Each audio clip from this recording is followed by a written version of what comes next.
Hello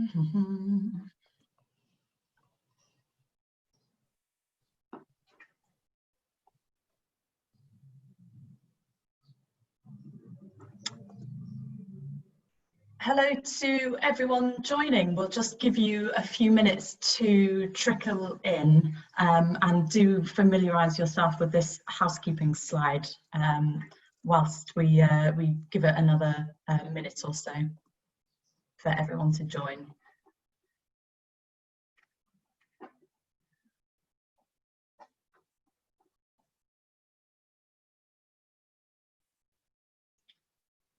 So as you can see, your mics are muted.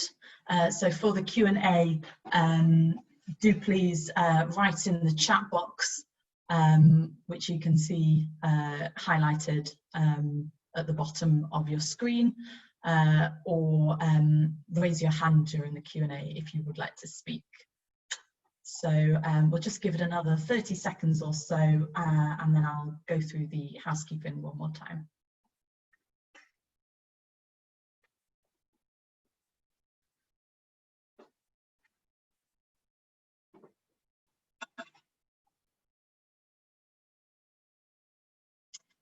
And just checking with one of our panelists, Samuel, are you there? Can you hear me? I can hear you. Wonderful, perfect, thank you, and welcome. So we have quite a few people online and it's 2 minutes past, so let's get cracking. I'm Rose Smith, I'm CaLP's membership coordinator. I'm just going to run through these housekeeping items. So the webinar will last for 90 minutes. It will be recorded and the recording shared. If you're tweeting or on social media, you can use the hashtag that you can see on the screen there. At the moment, so all participants, your mics are muted and your videos are off. If you want to ask questions, these can go in the Q&A box, and more general comments can go in the chat box. In the Q&A, if you see a question that you kind of agree with or you want to, you definitely want to hear answered, you can upvote it with the thumbs up icon. I think that's everything. If you have any questions kind of about the webinar itself or anything like that, you can write in the chat box, for example, if you can't hear something like that. So that's it. I'm going to hand over to Karen Peachey, CaLP's director, to get us started. Karen, over to you.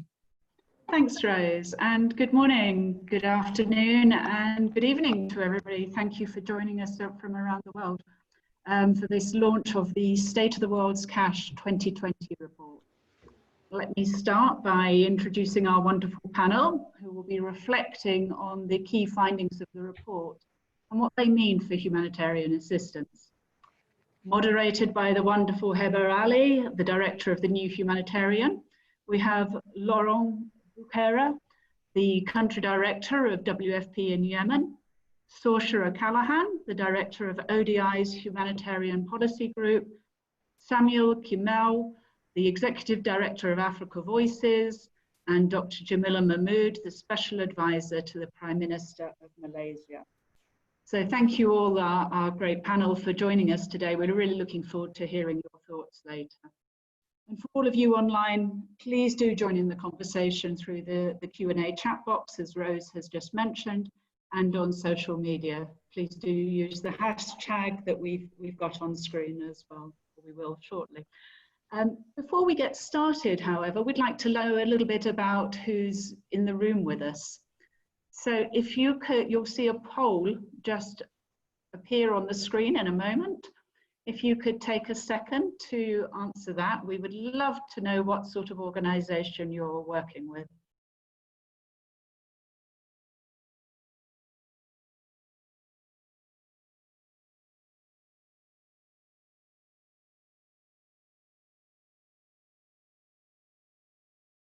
We'll just give that a few more seconds. Rose, can you tell us when we've got a good number? I will give it another 2 seconds. Okay. I think if we leave it there, we've got nearly 260 out of almost 300. I'll end with that. Okay, and if we can see what the results are, that's great.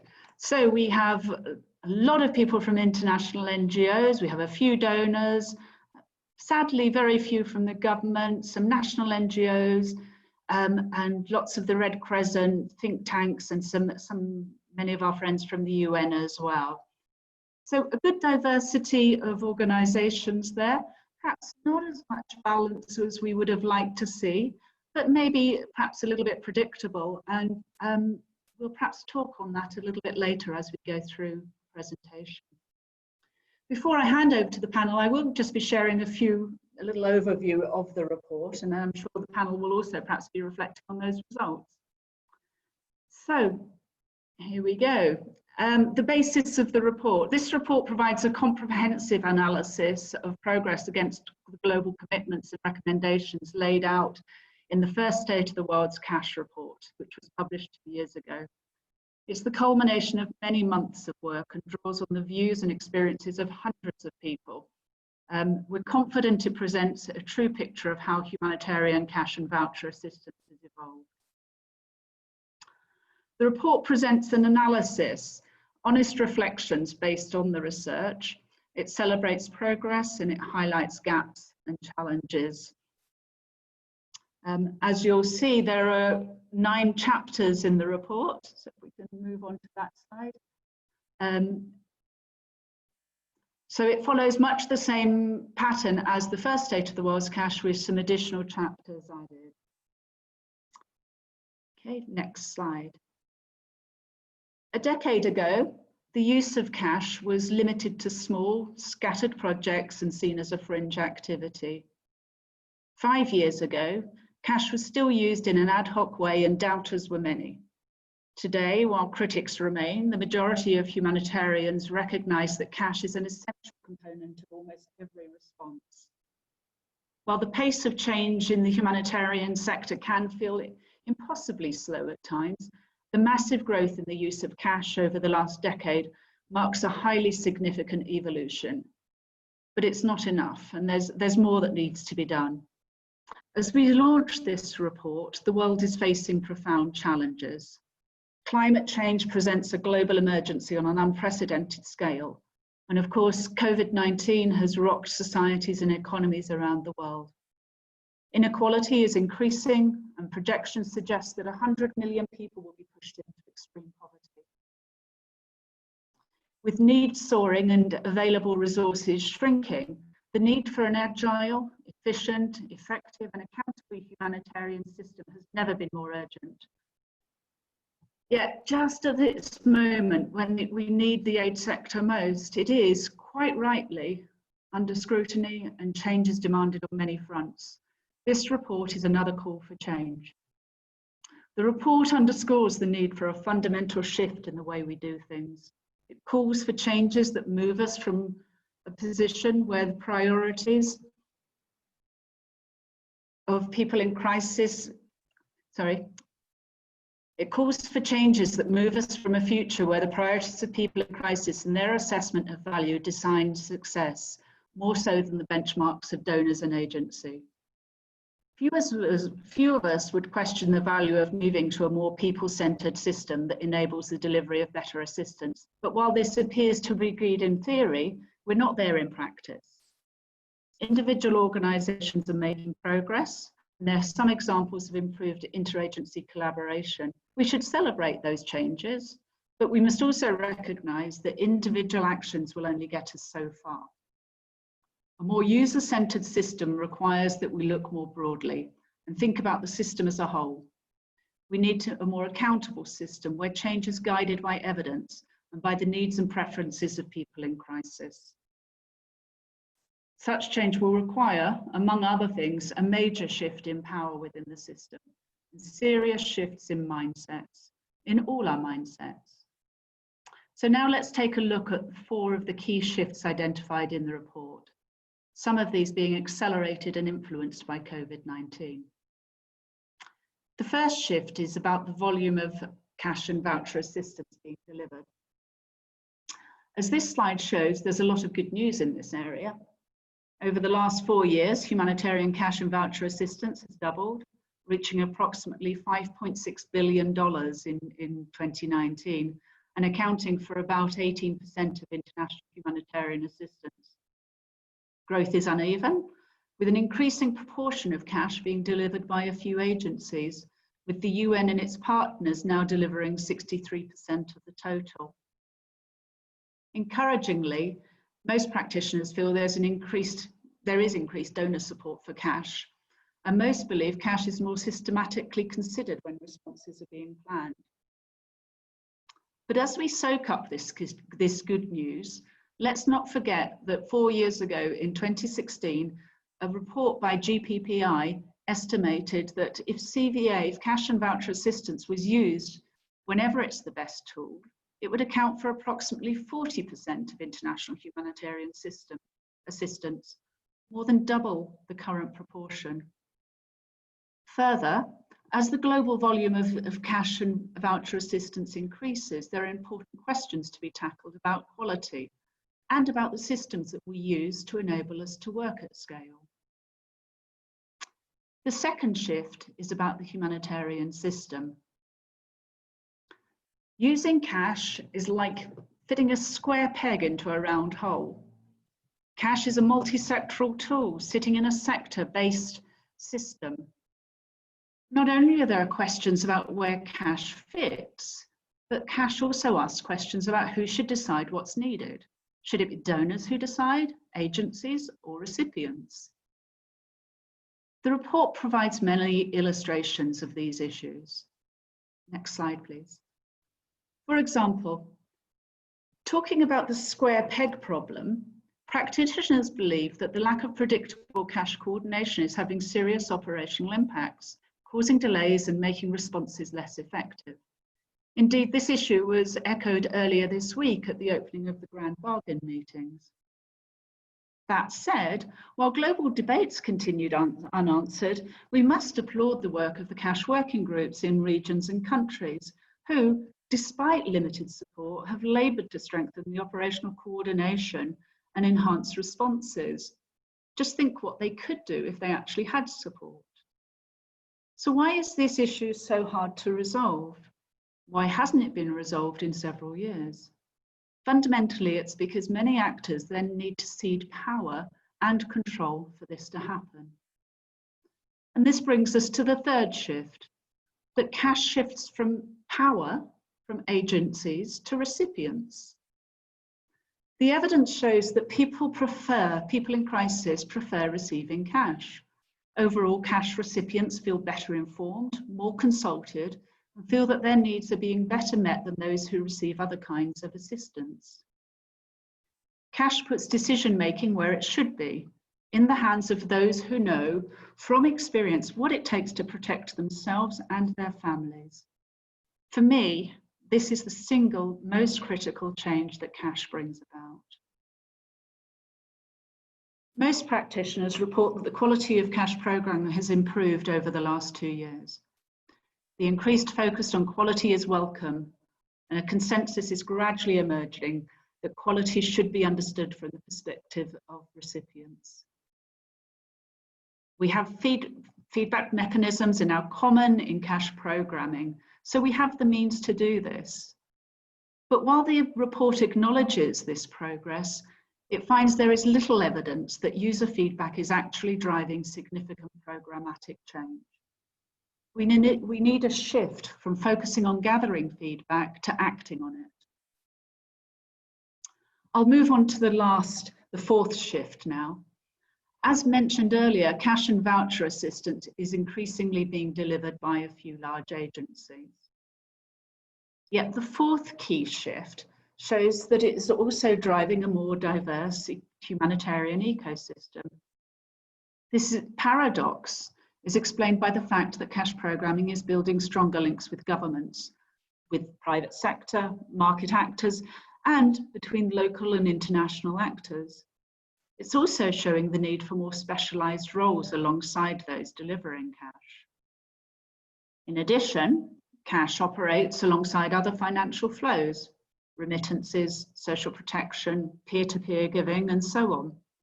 As such, it presents opportunities for new partnerships and different types of collaboration.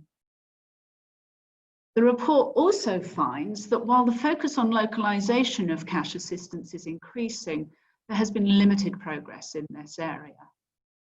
It shows that capacity perceptions, the structure of funding systems, and systemic bias remain clear blockers, key blockers, and they need to be addressed. One area there is progress, however, is the focus on working with national systems.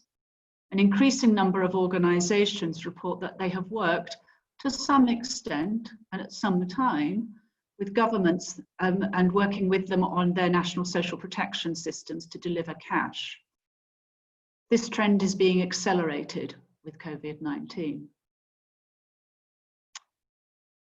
The pandemic, as we all know, is having extraordinary impacts.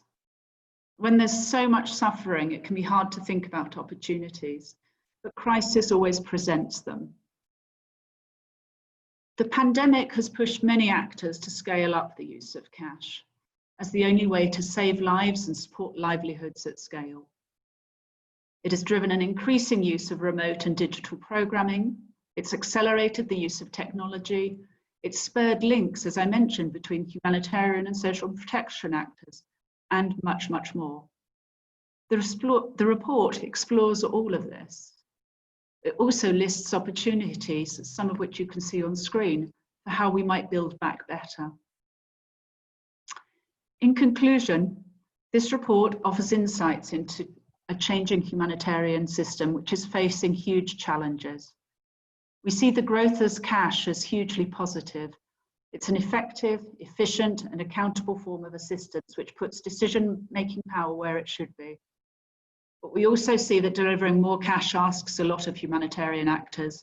It challenges us to give up power, to let go of some of our traditional roles and see ourselves as one player among many. I'd now like to hand over to Heba and our brilliant panel to hear what they have to say. As I do so, one question for all of you, the rest of you online: can we rise to these challenges? If we can't, we have to ask ourselves, then why are we even here? Heba, over to you. Thanks very much, Karen, and hello, everyone. I have been asked to give a few thoughts on the view outside of the cash bubble. So I'm going to take a step back from cash for a minute and then come back around to it and focus a little bit on what I think is a much broader moment of reckoning for the sector, brought on by both the COVID-19 pandemic and the Black Lives Matter movement that has regained some momentum, and which are both, I think, exposing both structural problems in the humanitarian system and some deep underlying hypocrisies that have underpinned international aid for decades. So I'm going to start with COVID. Karen's referenced a few of these things, but it has, I think, had a number of potentially negative implications and potentially positive implications. The negative side, it has really squeezed the operating model. So to the extent that it is true, and it's not 100% clear how true it is, but reduced travel by aid workers around the world. It has squeezed the funding model, and perhaps not yet, but we're likely to see next year a significant drop in ODA as a result of GDPs shrinking in many of the major donors, major donor countries. And I think has forced a recognition of just how small a role humanitarian actors play in the grand scheme of things when you have a crisis of this magnitude. And so some of those effects are negative in the sense that they may have short-term implications for the way aid is delivered, but some of them also have opened up opportunities to think differently. And on some of the more technocratic areas, if you think about what COVID has proved possible, It has reinforced the need for anticipatory action and hopefully reinvigorated the calls of those working on the climate front to say, when these big global crises hit, we need to be better prepared. It has, after many years of the lobbying for less paper, more aid, suddenly donors are very flexible in their funding agreements and in their requirements. So it has put into question whether those kinds of requirements were necessary in the first place. It has, again, at least in theory, reinforced why local humanitarian action has to be a major part of the way forward when international actors are less able to operate, has again reinforced the need for more cash, more nexus, et cetera. So all of these kinds of reforms that the sector had been talking about for so long are not only more possible now, but almost a necessity as a result of the conditions that that COVID has put into place. And I'll just drop into the chat an analysis where we've looked a little bit more deeply at the ways in which COVID may transform humanitarianism moving forward. I think where it gets more interesting is when you combine that with the effect of the Black Lives Matter movement. And so even before BLM, COVID had another set of kind of deeper implications for this sector. And there I mean exposing what Arti Krishnan calls the changing face of vulnerability, right? Everyone is suffering from COVID. It's not just poor Black people on the other side of the world. And in fact, many African countries are dealing with the pandemic much better than the richest, most developed countries on earth. As I mentioned earlier, it has forced a certain humility in the sector, I think, because it alone does not have the answer. And it has forced some questions about what these kinds of crises mean in terms of what the needs really are. And we've seen the rise of mutual aid, for instance, and the kind of solidarity that used to underpin humanitarian action before it became so professionalized. And that in many cases, that kind of solidarity was what was needed in the response to this crisis. And then you had Black Lives Matter coming on top of that and really reinforcing some of these questions about what humanitarianism means in this day and age. Together, those two crises have really led to a globalization of vulnerability. You see in the United States now, the police brutality against, if that was in Africa, it would be called authoritarian state police brutality against an ethnic minority. We are seeing the use of force against peaceful protesters. All these kinds of things that humanitarians were used to responding to in other countries are now happening in the West. And so what does that mean for conception of humanitarianism that was driven by the idea that the West is this shining light of knowledge and experience and money that would help everyone else develop? And now we're seeing that, in fact, that whole logic is starting to fall apart. And I think that makes us question this whole idea that we are helping them. It makes us question what humanitarianism, which problem it is meant to be solving. So today, if social justice and functioning institutions are really the challenges that people are facing, not a need for bags of rice and plastic sheeting, what does that then mean for how humanitarianism defines it? So I think all of these things are converging together to force a real rethink of the way the sector operates. And we've just launched a series actually called Rethinking Humanitarianism, marking our 25th anniversary this year, and hoping to, through that series, encourage a reflection about alternative visions for the future of humanitarian action, because these developments all seem to be converging on the fact that the current model as it stands has reached its limits. And we put on an event as part of this series where we spoke to a number of Black activists and analysts in the US who were deeply, deeply angry by what they considered to be a humanitarian system that was propping up a neo-colonial order that is keeping power dynamics in place, i.e. ensuring that the rich countries remain rich and the poor countries are always poor, and that rather than challenging that, the humanitarian system is playing right into it.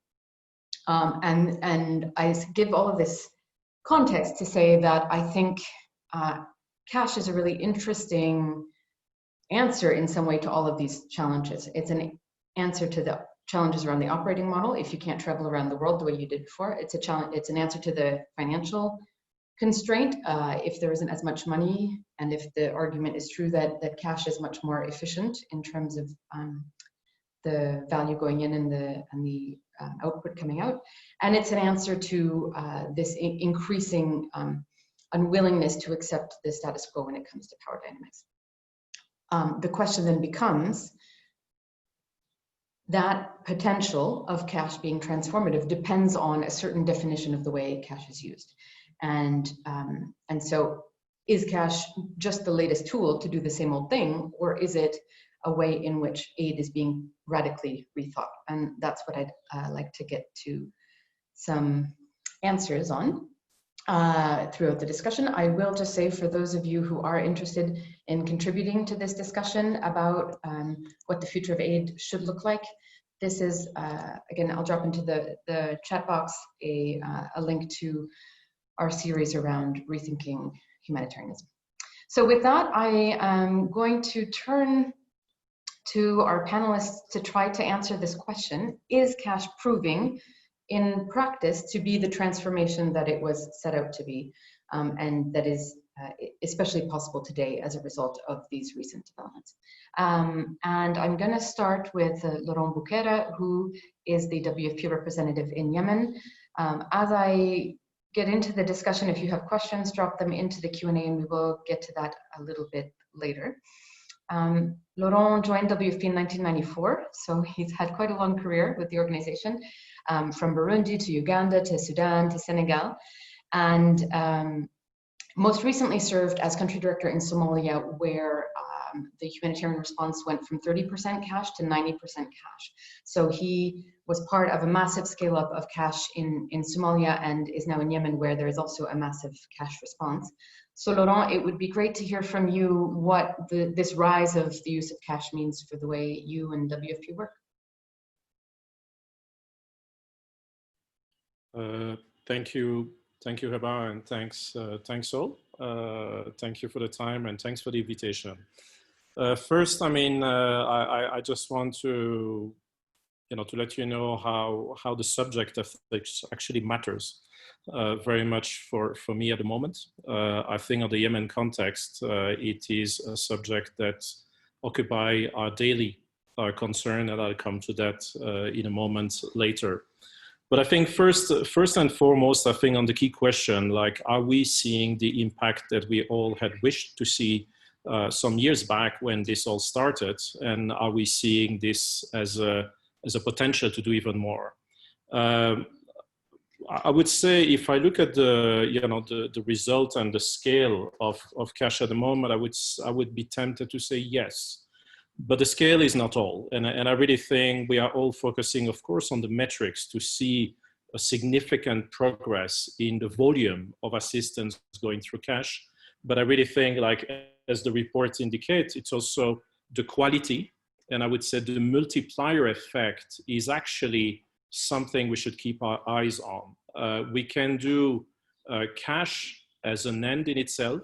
We can do cash as an end in itself and a means to much more down the line. And I really think this is something that has transformed over the years.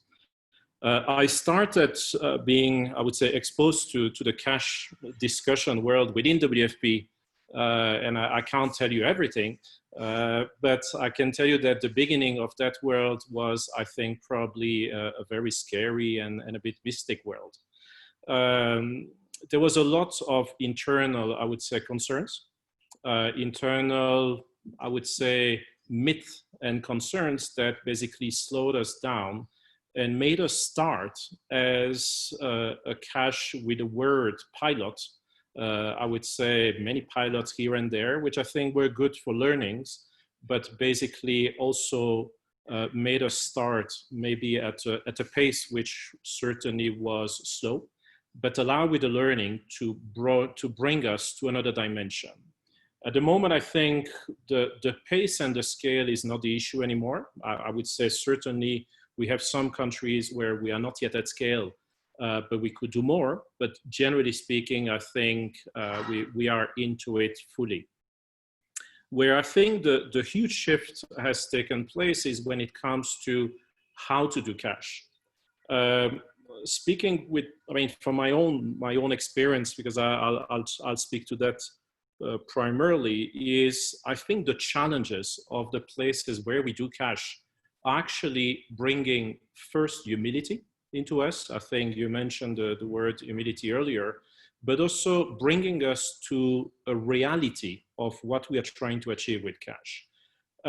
Many of the countries where we operate are, unfortunately, getting more and more fragile, and or many are actually contexts where there is conflict. In many of these situations, we can see cash certainly as a tool, but we also, to be able to deploy cash at scale, we have had to deploy significant digital solutions. Some of them are very complicated. Some of them are capitalizing on the private sector.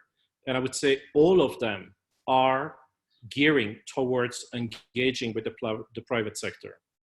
I'm touching on this point as in difficult situations, the only way to get to scale is to also ensure that we get to scale, I would say, without taking risks that could unravel every success, but also bringing us to scale with tools that allow us to see beyond the emergency, beyond the humanitarian response.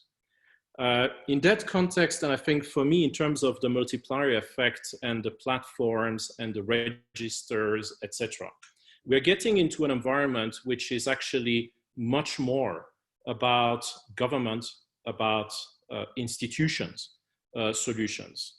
What I think for our part we have been trying to deploy, and I think this has been on my just previous experience in Somalia and currently here, is to try to bring a solution that not only works for today, but also serve the purpose for tomorrow, when hopefully the acuteness reduces, but we can't shift away from cash all of a sudden. We will have to see this as a continuum, where the institutions and the government can eventually benefit from what we have put together and benefit from the knowledge, benefit from sometime registers that basically allow to have a graduation path and an understanding of what the graduation path is for some of the beneficiaries. The biggest, in my opinion, multiplier effect is to make sure that we don't pack and go away with all our toys and tools when I would say the pure emergency is gone. And I think that has been, I would say, almost a humanitarian tradition that, you know, very often at the peak of an emergency, everything comes and then we deploy and we reduce. And after a while, we wonder where are the sustainable element that we leave behind. So I really think here, when we talk about social protection or safety net, we shouldn't look at that as at a point in time. I believe that it is at the onset of an emergency that we either capitalize on an existing government platform and basically try to not reinvent the wheel, or when things are broken, we construct something that past the emergency will be a platform that allow other actors to come on board and deploy safety net, social protection. I'll say other actors from a funding perspective, but also from an actor's perspective. And I think the more we establish robust platforms that are interoperable, which are connecting, because by definition, the digital world is connected. We should not, you know, try to ask too many times the question, it's by definition connected, is something that will push us into contributing to the next level. So I'm gonna just jump in, Laurent, if I can. Did you have one last point?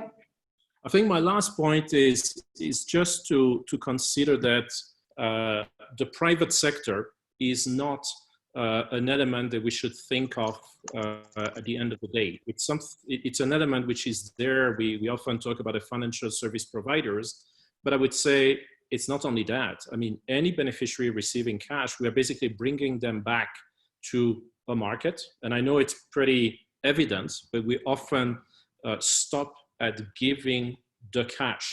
I really think the connection, and most of the study are looking at outcome for the beneficiaries, but very few are looking at it from an outcome from an economic standpoint. And I think this is something we should push forward and try to study and begin studies not too late, because we already are a few years down the line, and we should already see the results of such studies. I think I'll leave it at that for now. Thank you. I wanted to jump in because you've been describing a vision for cash that does try to address some of the problems in the system in terms of the short-termism, in terms of leaving nothing behind, etc. One of the stated goals of CaLP in the report, and more broadly, is that cash helps humanitarians cede control and change at a much deeper level the way in which aid is delivered. But the line from HQ at WFP is that cash is just another tool.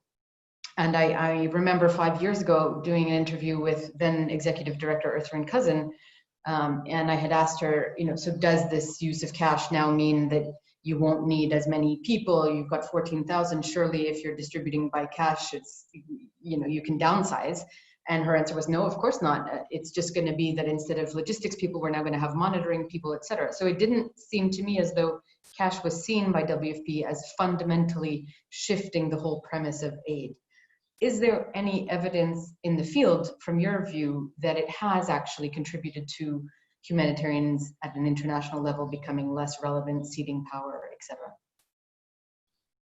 I think I'll try to stay close to, I think, my direct experience on that. And I think that there are a couple of points. I mean, first, as you know, in terms of volume, certainly the direct food assistance is the biggest volume in WFP, and I think quite a good chunk evolved with different modalities, and sometime over time it shifts from one to the other. The second part, of course, you have all the other aspects and other type of programs, nutrition, education, etc., that not all can or have started being addressed with cash. So I first wanted to say that right from the start is that in as much as we push the cash, there will always be some elements which are either programmatic design or typology of the program that we will have to continue thinking either through in-kind or actually just through capacity development, which maybe doesn't mean any transfer. Now, coming in terms of the experience, I think my direct experience in terms of implementing a cash and voucher program at large scale in Somalia has seen a significant shift in terms of the typology of some of the colleagues that were part of the team. When we evolved into that, a number of existing colleagues actually also evolved into the shift. In terms of actual numbers, the reduction was probably limited in terms of number of staff.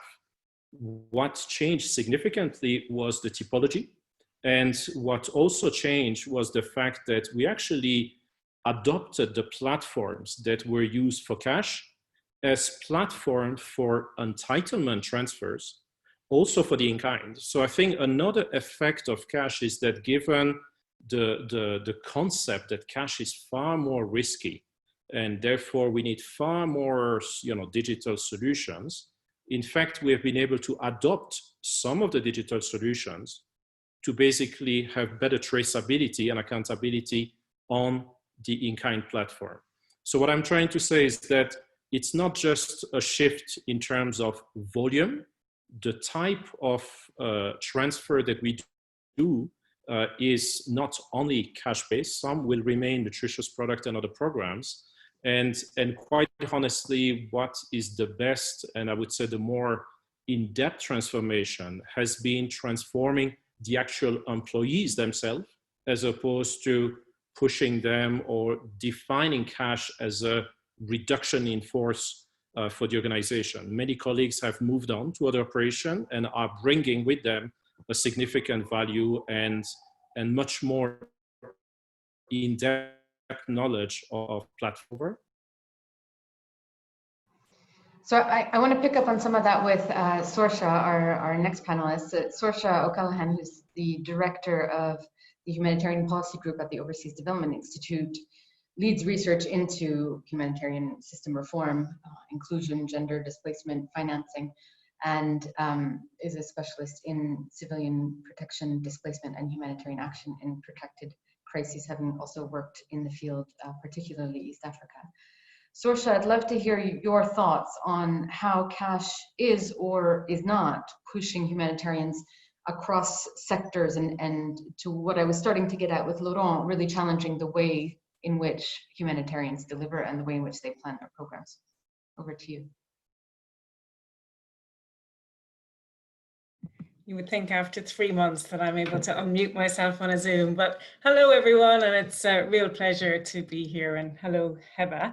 So yes, I was asked to think about this issue about whether and how cash is driving change in the system, and particularly in terms of the system's ability to plan and deliver cross-sectorally.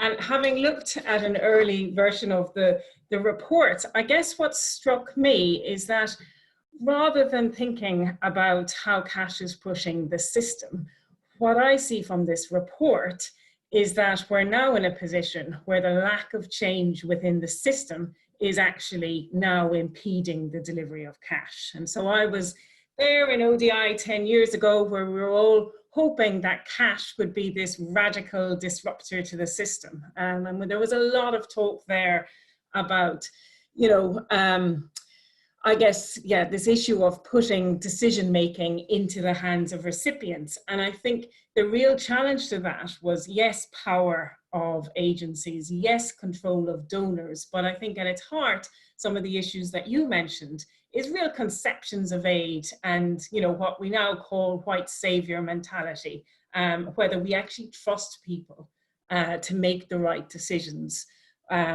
when we give them the power. And so I don't want to say that over the last 10 years there haven't been major shifts. And I think, yes, this paternalistic discussion about whether people will make the right choices, we have seen a change in that. There is much more recognition of the importance of the voice and the agency of people in crisis. We're not acting on it, but actually there's recognition of it. It's helped our understanding of assistance as forming part of a wider set of systems, and I think particularly around livelihoods and markets. Certainly we're not doing enough of that, but it has driven things further. And to a certain degree, before I start challenging this, it has forced us to bring sectors together, and I think certainly food and non-food items are now seen as inextricably linked, but there's also linkages through cash and particularly emergency shelter. But I think what's striking about this report is that cash is no longer a system outsider. It's no longer a disruptor. Cash is now firmly embedded and a tool of the humanitarian sector. 17.9% of humanitarian assistance is delivered in the form of cash and vouchers. So when we're talking about shifts in cash, and I think what's interesting about this report is that the concentration not just on scale, but on quality, I think we need to remember this, that it's not a disruptor. And so despite it's heavily embedded in the system, and that system is continually mandate-driven, centralized, continually sectoralized into narrow sectors, it's supply-driven, and it's responsive. And so as a result of cash being embedded and central to humanitarian action, it's this system that's holding back the potential of cash as a tool for addressing people's needs holistically, and the ability of the sector to work collectively. And in this respect, cash becomes a magnifying glass for the weaknesses in the system, for the challenges that we continually face in understanding people's needs holistically, in delivering multi-sectorally and working collectively. And so despite commitment after commitment about putting people at the center, about ceding power and starting with the reality of people's lives rather than what agencies deliver, a continual kind of slicing up of people's needs into agencies' mandates and agencies' expertise means that we continually have an inability to work really at scale, cross-sectorally, to bring the system together and respond in collectively across a system using cash. So I think, yeah, I think that's what I found the most interesting in this report, is just how it's now the system that's holding back cash rather than cash holding back the system. And Sorcha, if you then kind of apply that thinking in a forward-looking way, what does that leave you with in terms of your best guess of where this goes? You know, we had the high-level panel in 2015 envisioning that cash was going to just smash the system. That hasn't yet happened, and now you're saying cash is part of the system. So then where does it go from here, and does that mean there's a kind of ceiling as to how much it can change? On top of that, now I'm thinking the grand bargain, which ODI produces the independent report about every year, that's coming to a close this year as well. Is that going to affect the momentum around this? So how do you see the horizon? Yeah, I mean, I guess two things that I wanted to point out, and this relates back to the grand bargain, is before I get to that, kind of where do we go from here? And the first is the kind of, I guess, the very concept of multi-purpose cash, and the fact that this is just an invention. You know, we've just invented this term, and we had to create this term because we were giving cash to respond to specific things: food, cash for food, cash for emergency goods, cash for shelter. I mean, it's not the way people work. When I get paid by ODI doesn't tell me it's giving cash for my food or cash for my mortgage or whatever. So it's very telling that we had to invent a new term to deal with the subset of situations where cash were not providing, where agencies were not providing cash for subsets of needs. So I think that, to me, speaks volumes. I think it's great that, you know, so-called multi-purpose cash is now being adopted more regularly. But one of the issues, and this has come out really strongly from the grand bargain, is that the reason why cash is not being adopted at scale across entire crises rather than in specific projects is the limited progress that we're seeing in joint needs assessment. So when we only see one side of need, then we're only addressing one side of the problem. And we currently don't have strong enough evidence on the needs of affected people across sectors so that we can judge across entire contexts and how cash can play a role in terms of agencies working collectively to respond to that. And so the second major issue, and this has come up really strongly in the report that's holding back the scale up of cash, is the lack of a predictable arrangement for cash coordination.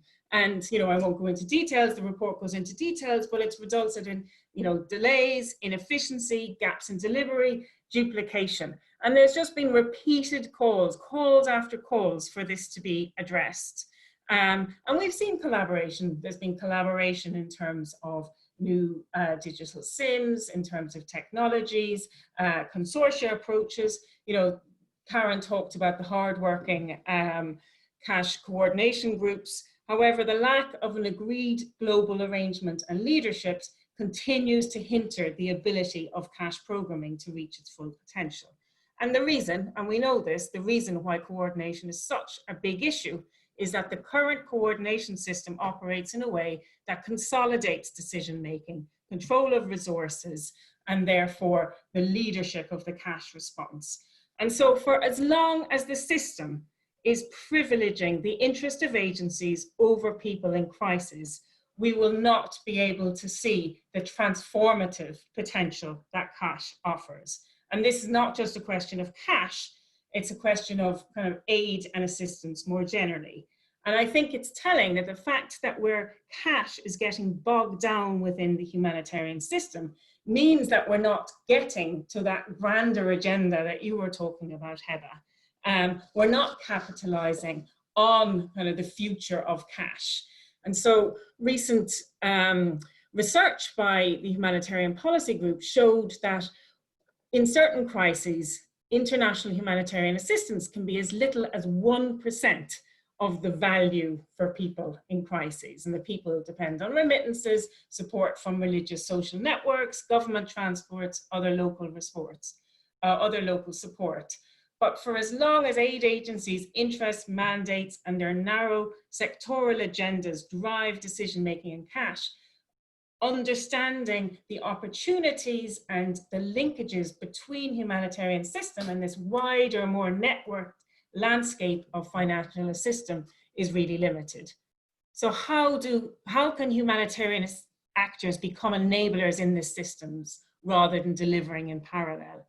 Can we move beyond funding individuals towards funding networks and communities? With COVID, we know there's major focus on social protection and even now universal safety nets. It makes major opportunities for local actors, government and private sector to play a much stronger role. But what is the distinct humanitarian agenda within this? We know that with the recession looming, that the focus on the most politically marginal, on those contexts and crises is going to reduce. So can we leave behind our mandates and our narrow sectoral interests to drive towards that? You spoke, Heba, about climate risk. Can we move from can cash move from something that's used in response to anticipation?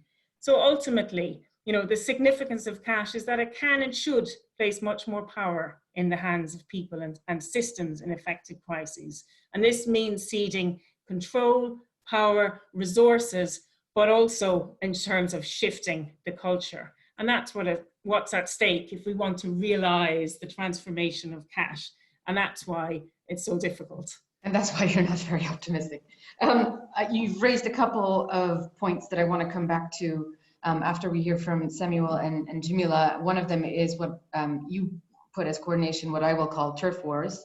And the other is the question of the role of humanitarians in a much more plural system when you have the likes of Give Directly and MasterCard doing this stuff much better, frankly, in many cases. I'd like to first hear from Samuel, because you ended really with this point around the potential of cash to put people in the center, that lovely phrase that the sector loves to use. Samuel Kimeu is the executive director of Africa's Voices Foundation, which specializes in placing the voices of citizens at the center of decision-making. He has a fascinating background, actually, for someone to be in a humanitarian conference. He's been executive director of Transparency International Kenya, executive director of the Kenyan section of the International Commission of Jurists.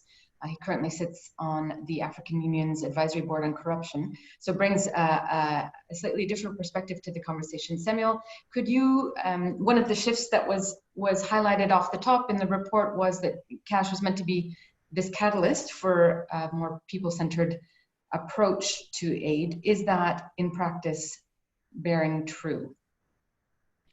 Thank you very much, Heba, and my fellow panelists who have spoken before me. I have been asked to speak on the issue of placing the recipients in the driving seat. And I think if you just reflect on the writings recent, including the report that is being launched today, you discover that we are not yet quite there. We all agree that cash recipient feedback matters. It has the potential to maximize choices, improve accountability, equity, accessibility, adaptability, and delivery options. However, there are a few examples of how this recipient feedback has led to programmatic changes. Cash transfer, on the flip side, has the potential to enlarge the distance between humanitarian agencies and recipients, because its mode of transmission does not necessarily require aid agencies to be on site. It could also become a way of abdicating responsibility. Why have humanitarian agencies not systematically incorporated recipient feedback in their programming? At AVF, we would argue that to a large extent, this is because most feedback gathering exercises are extractive. They take, but don't give. They don't build trust and engagement. They are geared mostly towards upwards accountability, especially to donors. And there are also structural problems with the way the aid sector works. We assume we are experts in what recipients need because we are in the field. So we sidestep asking them. AVF has been applying unique solutions to accountability to affected populations since 2015. Our work centers on two core offerings. One, interactive radio dialogues that act as meaningful encounters between citizens and decision makers. Here, citizens share feedback via SMS in response to open-ended questions. And two, sustained two-way communication channels with citizens through SMS that allow us to delve deeper into individuals' experiences and to respond to individual feedback in a timely conversational manner. One might ask, what does it take for CASH to be empowering and for recipients to be in the driving seat? I would say I have 3 points to offer here. One is work on engagement over extraction. Two, open a trusted communication channel and invest heavily in strong communication. And three, listen and listen carefully. Use technology for closer, thicker communication. What might CASH look like so it stops being transactional and is programmed as CASH as a conversation? How can the unique concerns, ideas, and feedback of thousands of citizens be heard individually, but also collectively, to improve both personal outcomes and program-wide impact in service delivery? I want to end with an example of how CASH as a conversation might lead to a more agile and effective programming from our work with UNICEF in Somalia in 2017. Here we designed and deployed a feedback and accountability platform that utilizes SMS and recorded voice messages to engage with and consult 18,000 CASH transfer recipients in Somalia. The platform received individual complaints and feedback via SMS and responded with tailored replies and escalated urgent requests according to a protocol agreed with UNICEF. And you can ask me later how we handled the volumes of data that came from this. It resulted in faster resolution of issues reported by recipients, as well as some critical findings that allowed UNICEF to shape its CASH transfer programming and delivery mechanism based on needs, priorities, and experiences of the people it serves. For example, it's widely held that mobile money is empowering for women because it offers them control over household expenditure. A lot of women in Baidoa and Zudur reported that they were less likely to prefer mobile money, indicating fears that a husband's phone would be registered for the household. Their preference was the WFP card that required their fingerprints to access money. To conclude then, let us aim to go beyond setting up feedback mechanisms simply to tick a box. Let us commit to listen deeply, and use the insights that we derive from these conversations to drive real and meaningful change. I would stop there. Thank you, Samuel. And I'm going to resist my own temptation to follow up with you so that we have more time for questions from the audience and pass directly to Jemilah, but hopefully be able to squeeze my follow-up questions in a bit later. Dr. Jemilah Mahmood is no stranger probably to this audience, but she is in a new role from the ones you may have known her as. She's now a special advisor to the Prime Minister of Malaysia on public health, and just began her mandate in April of this year. She's also a member of the Malaysian government's Economic Action Council, and is actively engaged in the COVID response. Prior to this, she was Under Secretary General for Partnerships at the International Federation of the Red Cross and Red Crescent Societies, and before that, chair of the World Humanitarian Summit. So she has been hearing about reform and cash and localization for many years. Jemilah, you are now in the process of setting up a coordination hub for government, private sector, and NGOs to be able to work more closely together in humanitarian response. And I wonder if you could talk a little bit about the third shift that the report notes around cash and voucher assistance becoming a catalyst for more local, more plural humanitarian systems that work more closely with government. Over to you. I think you're on mute, Jemilah. Yeah, you'd think I'd also know how to use the Zoom by now, right?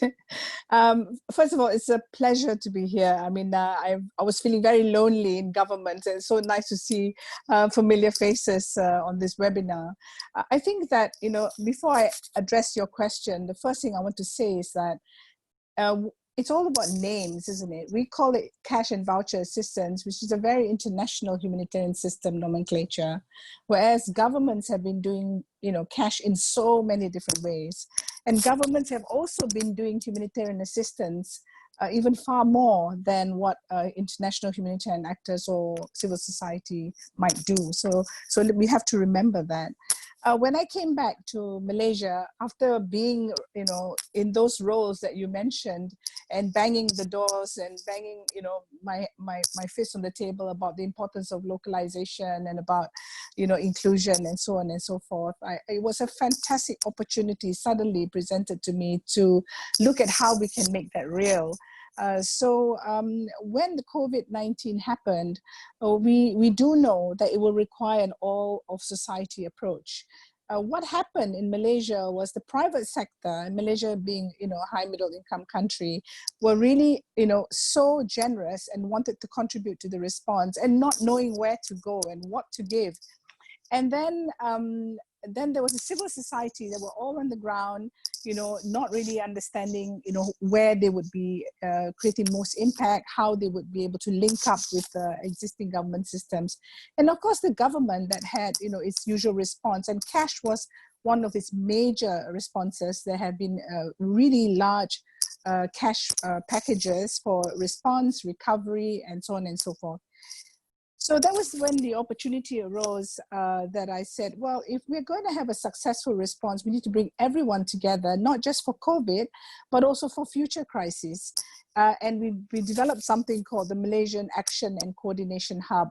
We got the private sector on board, the civil society, you know, the Red Crescent Society, NGOs, and government agencies. And you know, it's not even a formalized structure, but it's already running and just capitalizing on goodwill and a common vision to want to do things better and to have better collective outcomes. So this is really about building trust among, you know, communities that probably had worked together but didn't really, you know, trust each other as much. As a result, you know, about 60% of the procurement of medical devices and so on and so forth for the government was actually through corporations that were just donated to the government, reducing the, you know, the burden on the government as such. And then, of course, bringing the civil society voices and placing them in the center for the government to realize they can't work without civil society. And civil society being able to address some of the more tricky and sticky issues around migrants, refugees, and so forth, and ensuring that no one drops off, right? But interestingly, we built these around not, you know, the usual clusters of what the international humanitarian system is, but also looking at what the outcome should be. So I think that very early on, bringing leadership from civil society, private sector, and so forth, to look at collective outcomes. What do we want to see at the end of this? And to our surprise, you know, cash is one area that is actually quite weak among civil society in Malaysia, and also in the private sector there was cash, but it was not systematic cash, whereas the government had a system already on social protection and so forth to give out cash. So as a result now, one of the things that will come out of this is actually strengthening the understanding of the use of cash. Where can cash then be used, whether it's government cash or civil society cash or private sector cash, to ensure that no one is left behind. So, so the capacity development is two-way. One is to understand how governments work, governments to understand what are humanitarian principles, how do humanitarian organization works and so forth. And then the third thing is mobilizing private capital, but not in a way that dictates what private sector wants, but really to look, as I mentioned again, the collective outcomes that we want to see. It's been a huge learning experience, and I think that we're very excited. And now this has now been we're in the process now establishing it as an independent foundation, but collaborating across sectors, and then really building in one component, which is learning, innovation, accountability. And I think where we can learn from each other, I realize, is that where the humanitarian sector can really help is to help governments to look at community engagement and accountability. That's something they're not used to. Whereas from the government perspective, they have systems and they can actually address, some of the needs of humanitarian actors by looking through the systems that you have. There was a very interesting comment I was reading about digital cash, right? Now, digital cash is not relevant for everyone. There are people in the country that don't have access to digital cash. So there is still a need for some of the, traditional ways of giving out assistance. Surprisingly, the most important thing that people wanted was soap, face mask, food, of course, but, it wasn't the traditional way. So COVID has been a huge learning experience. One thing I will say is that, I was very fascinated by Sorcha and all the previous speakers, but I think that coordination element, having come from an international sector before this, I realized that it is very dependent on giving up power. And I was very surprised that even my government realized that they couldn't do it alone. And the entire next phase of our response and recovery is actually entitled empowering the community, which is very surprising. That word came from the government, that we can only succeed if the community is empowered. So I think that my maybe advice to my former colleagues in the international sector is be humble. Approach things from painting what success looks like, telling people different sectors that if we want to get to where we want to go, then each of us have to really adapt to working with each other and giving up a little bit of what we might normally do. And then always be generous in our, I wouldn't say praise, but a recognition of what each party brings. And I think this is where I find the struggle now with localization is a feeling from the local actors. There's no genuine recognition of the value they bring and the knowledge that they have and the understanding of communities. So that's my little 3.5 month experience so far. It's been very, very busy, but it's been great to actually put into practice what we've been discussing for so long. I want to pick up on the point about localization, Jemilah, because you touched on a number of points, but the localization one is interesting for a number of reasons, I think. The term is used very broadly and very vaguely, and it's not really clear, and the report talks about this, what localization means in the context of cash. And there's a question from the audience that everyone is pushing for multi-sectoral responses, and that's obviously what cash can deliver, but that local NGOs mainly cannot deliver that. So that this approach of requiring a multi-sectoral response is potentially actually marginalizing local NGOs from being able to access funds. So I guess that's two things. Are local NGOs set up to deliver cash in the first place? And could cash actually be a barrier to localization? So I will give you the Malaysian context and then maybe comment on the broader context. I think when I say the word localization, it's about putting power into local organizations and entities and institutions. And I think this includes local governments. I think we always overlook the role that local governments play, right? Because in terms of social protection systems and all that, they are well versed with it. Are local actors ready to deliver cash? I would say yes and no. There are some who are ready. We found that, for example, some of the faith-based organizations are actually quite good at delivering cash. And they have very specific target groups of people who have sometimes been marginalized and are very vulnerable. So, and then it's also about, localization is all about power dynamics. It's about recognizing that, if you look from the international and national local perspective, it's about, recognizing that power should sit actually with people who are affected by crisis. And that one thing we don't talk a lot about in cash is that cash is about choice and dignity. And I think it's so easy to talk about cash as a multi-sectoral tool that will reduce your, food and shelter and so on and so forth. But actually it's about giving people choice, and giving people choice is dignity, and giving people choice is also, giving them power to make decisions and not decisions that we make for them. So I think that's one. The second thing I would say is there are organizations that are not ready. It's quite clear. And I think that if all local organizations says, that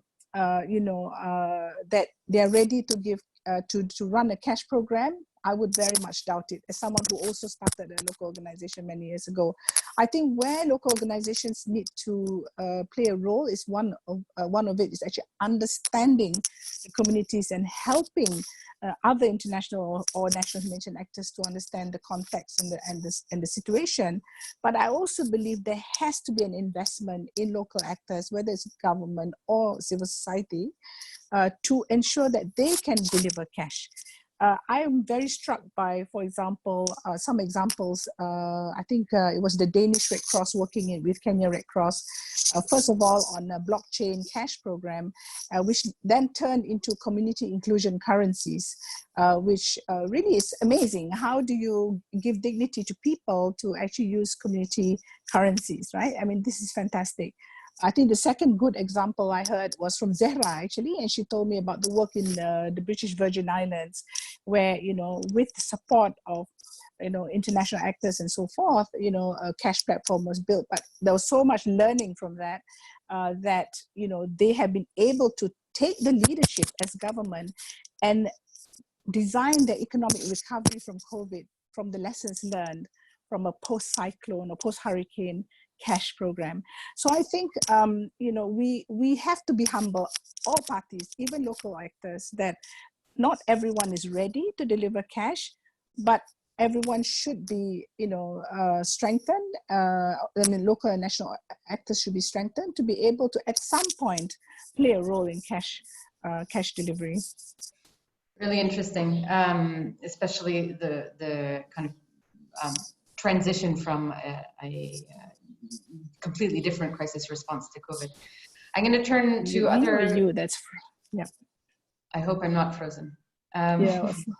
I'm going to turn to another question from the audience that we have received, which brings us back to this quote unquote coordination issue, which is, are UN agencies willing to cede power in order to solve the coordination issue now that we have qualitative data backing up what we've all been experiencing, that this debate is causing real issues in the response? And I'll just add to that, I mean, we've been reporting, years ago, we were reporting on what I described as the turf wars between, namely, sorry, Laurent, to put you on the spot, but WFP and UNHCR in a race to control cash transfers. And I, in my naive self, thought, okay, but by now they must have sorted it out. But as recently as this week, during the Grand Bargain meetings on cash, coordination came up very loud and clear as a continued problem. And I was trolling Twitter for some of the responses, and you had USAID saying that they have been calling repeatedly for predictable, accountable, and effective cash coordination and gotten a resounding silence. Others saying, there was development specialist Owen Barter saying that the way that UN agencies have fought like ferrets in a sack to get a piece of cash transfers is a disgrace to their mission.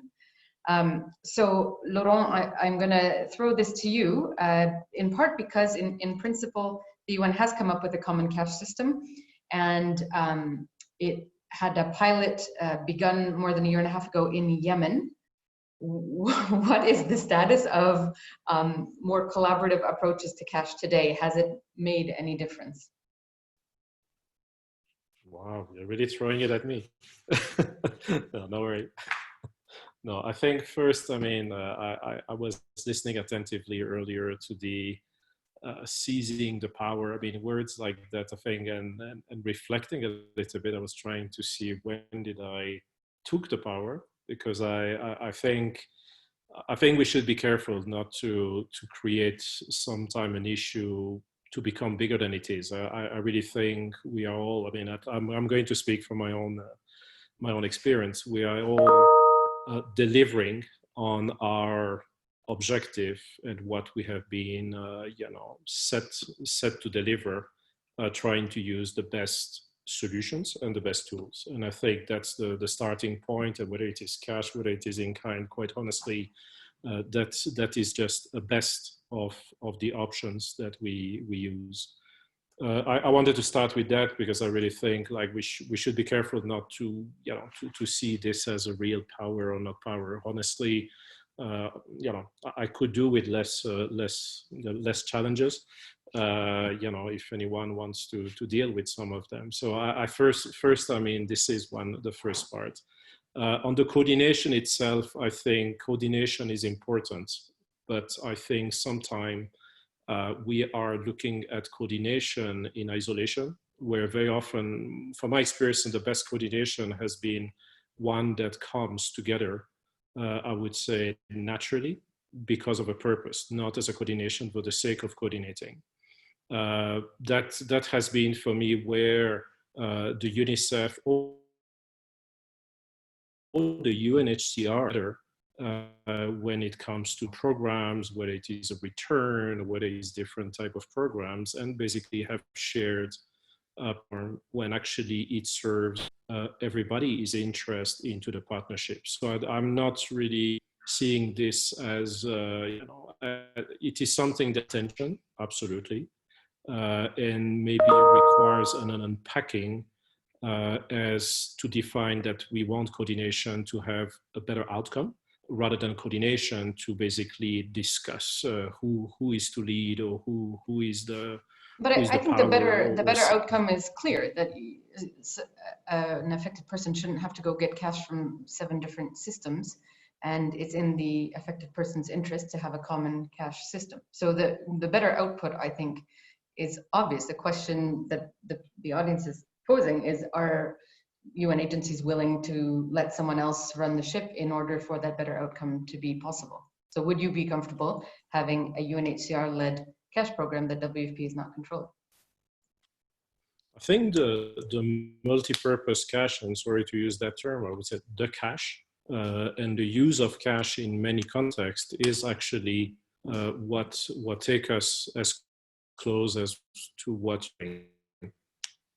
anywhere one actor actually take the cash forward, it is by definition a cash which is multi-purpose and oftentimes provide one and not 2 or 3 same entitlement to the community. So I think, yes, I mean, but the coordination is more something that in every context where I've been, whether we call it coordination or working group, the cash you know, experts are looking at making sure we don't duplicate, and there is one actor that eventually provides the best platform solution. Sometimes it is cash, sometimes it is a mix of in-kind and voucher. It is a solution, but it's never, and I think this is where the coordination mechanisms are come together. We are trying to avoid duplication and avoid exclusion. And I think this is where the value of the coordination comes forward. Over. Sorcha, can I come to you, because a kind of follow-up question from the audience on this theme was, you know, coordination has long been a problem. It sounds like it continues to be a problem, but what is the solution? So are there ways in which the funding incentives, for instance, for UN agencies could force coordination? What's the way forward on this recurring problem? I mean, it's a difficult one, and just I guess to go a little bit backwards before we go forwards, that there's been multiple appeals. Donors and NGOs have written to the ISC in 2018 to take a decision on cash coordination, and there hasn't been a response. The global clusters have drafted terms of reference, and these haven't been endorsed. So I do think it's at an impasse, and it's at a point where there's political blockages sub-working group established in the Grand Bargain to address this issue of cash coordination and joint needs assessment, which is really part of the same issue. Is about, you know, ceding control of one agency and working collectively on a common agenda. I think donors can incentivize the change, and you can see that, for instance, I think in Turkey, where the Turkish Red Crescent and the IFRC were granted by ECHO a major cash delivery program, and that you know, just created a different pathway. And so I think it is in the hands of donors and UN agencies to either agree a mechanism or for donors to advance that agenda by just funding one party. So I think one of the issues is that the turf war has led to a situation where we're talking about roles, mandates, and leaderships rather than models that can deliver with impact, and taking a view of this based on evidence as to what would work best. And I think that's very unfortunate, because I think it will end up being something that has to be negotiated rather than something that we can together figure out actually what would work best in terms of cash coordination. How do we actually drive forward cash that isn't sectorally driven, and what models would work best based on the evidence from a number of contexts now. And what we have is a large number of different proposals. One is that we would have, one lead. A second is that we would have, various different constellations. So there are ideas out there, there are models out there. What we don't have is an understanding of which model might provide the best outcomes for people on the ground based on evidence. We've got caught in this impasse of kind of mandates and leadership. So I think trying to get back to a situation where we're focusing on what outcomes we want to see and getting donors to fund that outcome rather than making it a negotiation between different agencies. I'm going to turn to Samuel for a two-part question, and then we will soon be wrapping up. So I'm sorry to jump around topics a little bit, but this one is quite interesting. Samuel, the question is that there are inherent kind of trade-offs when it comes to accountability to affected people in order to deliver cash at scale. So you have to balance reaching more people with assistance that brings choice and dignity versus a one-size-fits-all solution, which cash is by its nature of being reliant on automated systems and having less opportunities for face-to-face contact. So that's one example. Another question that came in was, as we envision a cash-based system in which humanitarians are working more closely with governments and using financial systems, it becomes more difficult to protect personal data of recipients. And so how do you kind of manage that trade-off of potentially putting recipients at greater risk?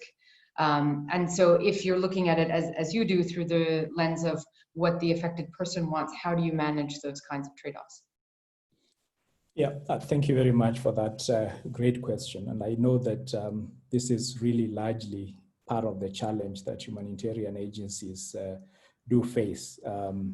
how you reach each individual, individually and collectively, and how you ensure, that it's cost effective to do so.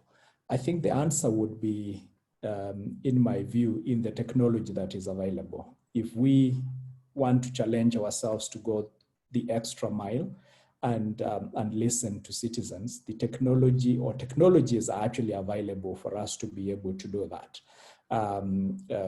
For example, using radio, which we have used as a core pillar of our methodology, you reach more people.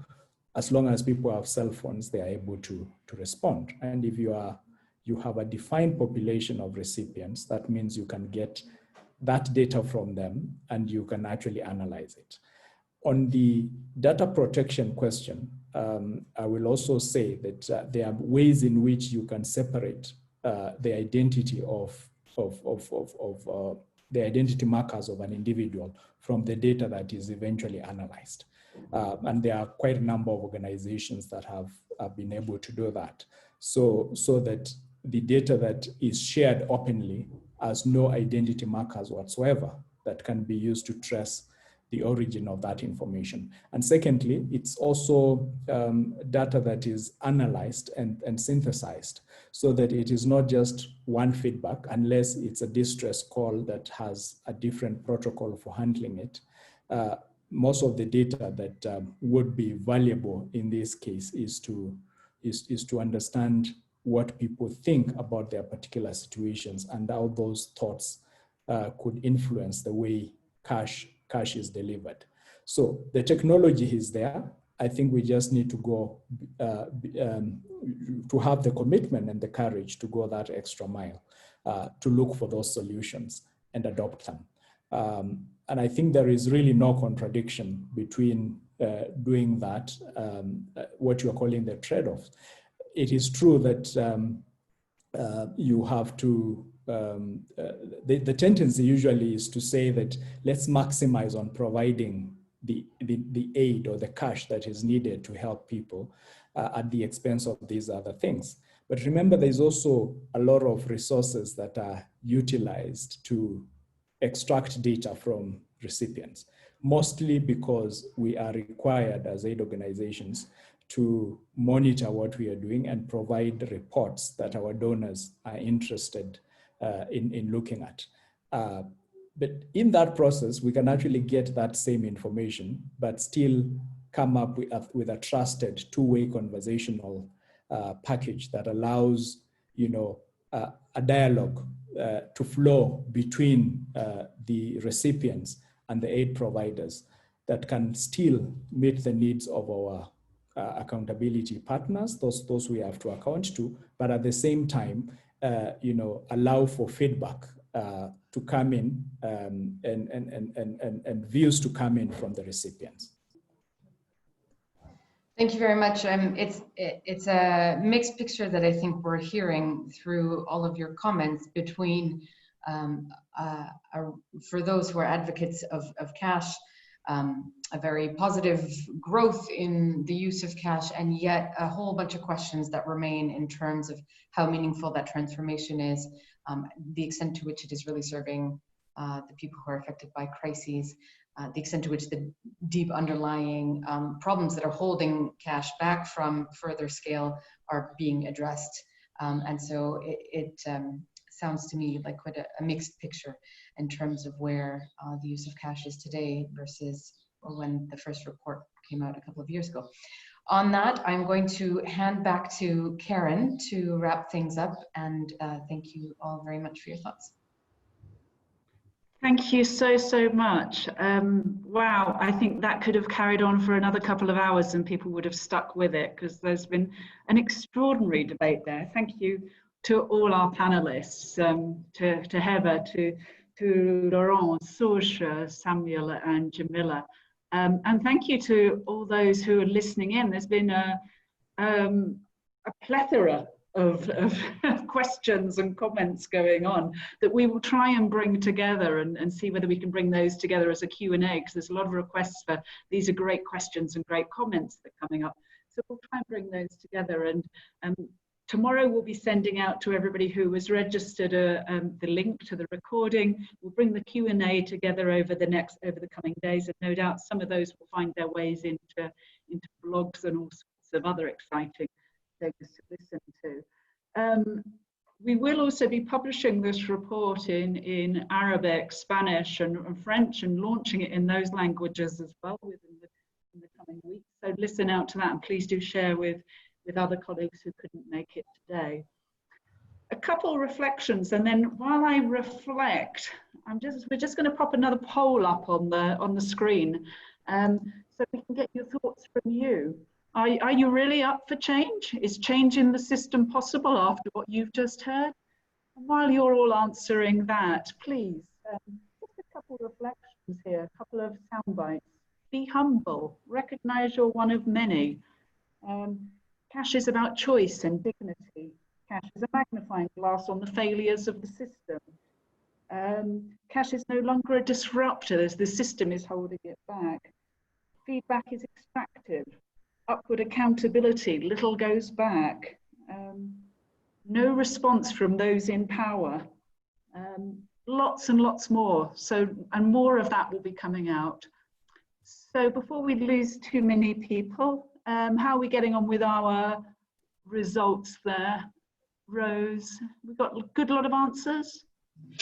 Yeah, we've got almost 200 out of almost 300 people have responded.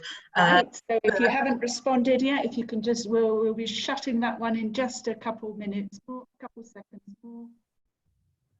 Okay, so if you can show us the results. Are we ready for change? Do we think it's possible? Oh, thank goodness for that. We're not all pessimists. 85% of believing we can rock it. So let's get out there and rock it. Let's make some of the changes that are needed. We will, as CaLP, be reaching out across the network. We will be reaching out to you. And please keep tuned into the website, to LinkedIn, to the social media. It's no good talking about it. If that's the lesson from today, no good talking about it. Let's get on and do it. We need to make change. It's been hanging around long enough. So let's get cash as being transformation for the system. Okay, and on that note, folks, that's it for today. Thank you very, very much for joining us, and goodbye.